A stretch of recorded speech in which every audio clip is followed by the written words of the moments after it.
The Epstein files fallout once again spreading across the Atlantic to the UK. Britain's former ambassador to the United States, Peter Mandelson, is resigning from the upper house of Parliament over his ties to the late sex offender. Even more stunning, one British royal is calling out another.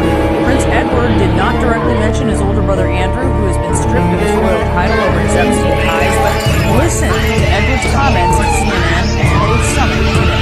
He is facing more scrutiny after the latest document drop revealed this photo of him on the floor with an तो क्या हाल चाल है मेरे सोनियो। आज की इस video में हम एक नए रोले के बारे में बात करेंगे और इन क्योंकि भुंड में ब्लास्टिंग करेंगे। वैसे तो ये केस काफी पुराना है, लेकिन थोड़े दिनों पहले इस केस से जुड़े हुए काफी ज्यादा सीक्रेट सामने आए हैं जिन्होंने अमेरिका में भुंड फाड़ आफत मचा दी है। तो आज हम बात करेंगे एप्स्टीन फाइल्स के बारे में। फिर शुरू करते हैं। तो यार 19 की बात है, ठीक है। एक बंदा था, सॉरी बल्कि एक बहन का लोड़ा था जिसका नाम था जेफरी एप्स्टीन। अब ये एक मैथ टीचर था, लेकिन इसकी किस्मत अचानक बदल गई। ये एक फाइनेंशियल एडवाइजर बन गया। विक्टोरिया सीक्रेट के मालिक लेस्ली वेक्सनर के पैसे मैनेज करने लगा और देखते ही देखते अमीर हो गया। इसने फिर 1998 में अपना एक आइलैंड खरीद लिया जिसको हम आज एप्स्टीन आइलैंड के नाम से जानते हैं। ये पैन जो वहाँ लड़कियों को बहाने से लेके जाता था और उनके साथ नजेबा हरकतें करता था। सबसे बड़ी बात ये थी कि ये 14 से 16 साल की लड़कियों के साथ ऐसे काम करता था। ये अपने आइलैंड पर बड़े बड़े एक्टर और अमीर तरीन इंसानों को बुला के उनके साथ पार्टी करता था और खाना कोई आम नहीं पकाए, जो इंसानों को पका के खाते थे। ये Donald Trump, Elon Musk, Michael Jackson, Bill Gates और ये स्टीफन हॉकिंग वगैरह सब शामिल थे। जो इसको देखो, इसकी 2 उंगली और 1 आंख के अलावा सब कुछ पैरालाइज है। तो ये उधर जाके क्या करता था? इसकी ये फोटो देखो, ऐसे लग रहा है जैसे 2 खजूरों के दरमियान मूंगफली का दाना रखा हो। अब बहुत साल गुजर गए लेकिन इनका कुछ नहीं पता चला। लेकिन 2005 में इस खोती के बच्चे पर पहली कंप्लेन होती है। मार्च 2005 में कोर्टनी वाले नाम की लड़की ने इस पर कंप्लेन की और पुलिस इन्वेस्टिगेशन पे लग गई। पुलिस तशवीश करती गई और बातें सामने आती गई और इस पर इंटरनेशनल सेक्स ट्रैफिकिंग का केस लगा दिया गया। लेकिन इधर से ही अब पूरी बात पलट गई।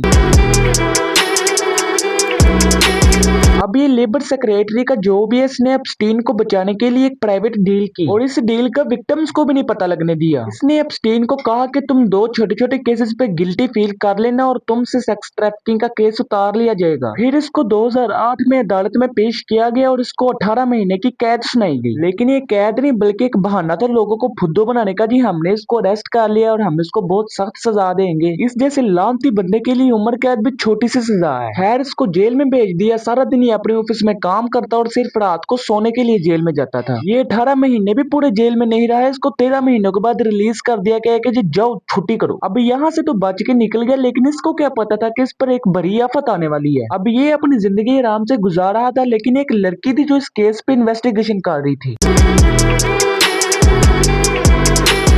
जूली क्नाइब्रोन नाम की एक लड़की थी जो एक इन्वेस्टिगेशन रिपोर्टर थी। जूली इस केस पर इन्वेस्टिगेशन कर रही थी और इसने अगले वक्त में जाके ऐसी रिपोर्ट्स दी कि पूरी दुनिया हैरान होगी। फिर आया 2018 का साल। नवंबर 2018 में जूली ने अपनी रिपोर्ट्स को पब्लिक किया और ऐसा पब्लिक किया कि पूरी सीरीज बना दी और इस सीरीज को इसने नाम दिया प्रिजर्वेशन ऑफ जस्टिस। इसमें इसने सब कुछ बता दिया कि एप्स्टीन की प्राइवेट डील कैसी हुई और उसको कैसे बचाया गया। अब एप्स्टीन को 2019 में दोबारा अदालत में पेश किया गया और इस पर सीधा सीधा सेक्स ट्रैफिकिंग का केस लगाया गया। अब ना इस बार इसकी कोई प्राइवेट डील काम आनी थी और ना कोई और चीज, क्योंकि इस बार सब लोगों को पता चल चुका था कि ये क्या चीज है। इसको इस बार 45 साल की सजा हो सकती थी, लेकिन 10 अगस्त 2019 को ये बंदा जेल में मुर्दा पाया गया। अब वाम को बताया गया कि जी इसने खुदकुशी की है, क्योंकि उस दिन इत्तेफाक से जेल के कैमरास भी खराब थे। अब ये कोई बहाना है या कोई साजिश, किसी को नहीं पता। ये खोती का बच्चा तो टपक गया, लेकिन अब पुलिस की नजरें टिक गई इसकी सहेली पर। अब इसकी सहेली भी मेरी बहन चो थी, सारे केस की मास्टरमाइंड थी। यही एप्स्टीन के लिए लड़कियों को आइलैंड पर लाती थी, लड़कियों के स्कूल्स के बाहर खड़ी हो जाती थी और उनको बहला धमका कर ले जाती थी। इसको भी अरेस्ट कर लिया और 20 साल की सजा सुनाई गई। अब 20 थी होगी चक्की की जेल में बैठ के। अब सवाल उठता है कि इन एप्स्टीन फाइल्स को पब्लिक किया जाए। डोनाल्ड ट्रंप जो एप्स्टीन का दोस्त था, इसने कहा कि अगर मैं दोबारा अमेरिका का प्राइम मिनिस्टर बन गया तो एप्स्टीन फाइल्स को पब्लिक कर दूंगा। अब ये अमेरिका का वज़ीर-ए-आज़म दोबारा बन गया था 2025 में, लेकिन ये अपनी बात से मुकरने लगा कि जी एक बोरिंग कन्वर्सेशन है, इस पर अपना वक्त जाया ना करो। अब इसने यही कहना था ना, क्योंकि सारे फंस चुके थे इस केस में,